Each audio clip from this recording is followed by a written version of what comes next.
যেই কারণে শেখ হাসিনাকে বিদায় করা হয়েছে, ফ্যাসিস্টকে বিদায় করা হয়েছে, সেটা শুধুমাত্র বাংলাদেশের মালিকানা জনগণের কাছে ফিরিয়ে দেওয়ার জন্য। এই দেশের মালিক যারা, তারাই সিদ্ধান্ত দেবে বাংলাদেশ কিভাবে পরিচালিত হবে, এবং তার একমাত্র উপায় হচ্ছে বাংলাদেশের জনগণের মালিকের ভোটে নির্বাচিত প্রতিনিধিত্বশীল নির্বাচিত সংসদ এবং সরকারের মাধ্যমে এটা করতে হবে। এর ব্যতিক্রম কিছু করার কোনো সুযোগ নেই। কেউ যদি মনে করে যেভাবে শেখ হাসিনা তার জনগণের মালিকানা কেড়ে নিয়েছিল, শেখ মুজিবুর রহমান বাকশালের মাধ্যমে কেড়ে নিয়েছিল, সেইভাবে তার বিরুদ্ধেই কিন্তু পুরো দেশের মানুষ সংগ্রাম করেছে।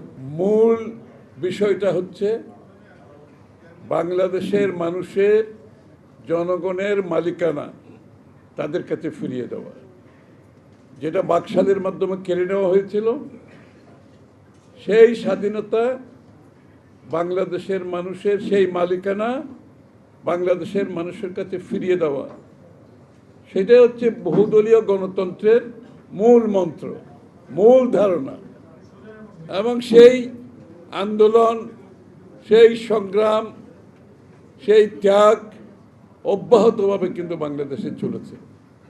এটা বাকশালকে বিদায় দিয়ে শেষ হয়নি। পরবর্তীতে আরেক স্বৈরাচার এসেছে, তারাও নির্বাচনকে তাদের নিয়ন্ত্রণে নিয়ে জনগণের মালিকানা কেড়ে নিয়েছে। তারপর ১/১১ একই অবস্থা। তারপরে শেখ হাসিনা স্বৈরাচার ফ্যাসিস্টের মাধ্যমে আবার সেই অনেকটা একদলীয় সরকার এবং জনগণের মালিকানা কেড়ে নেওয়ার বিরুদ্ধে আন্দোলন আমাদের সকলকে করতে হয়েছে। আর যেই সমস্ত সংস্কার প্রস্তাবে যে ঐক্যমত হবে বর্তমানে, যেমন কিছু আমরা তো আগেই বলেছি, 2বারের বেশি প্রধানমন্ত্রী থাকতে পারবে না, 2 কক্ষ বিশিষ্ট সংসদ, প্রেসিডেন্ট এবং প্রধানমন্ত্রীর যে ক্ষমতার ভারসাম্য সহ আরও কিছু বিষয় আছে যেগুলোতে জাতীয় ঐক্যমত হবে।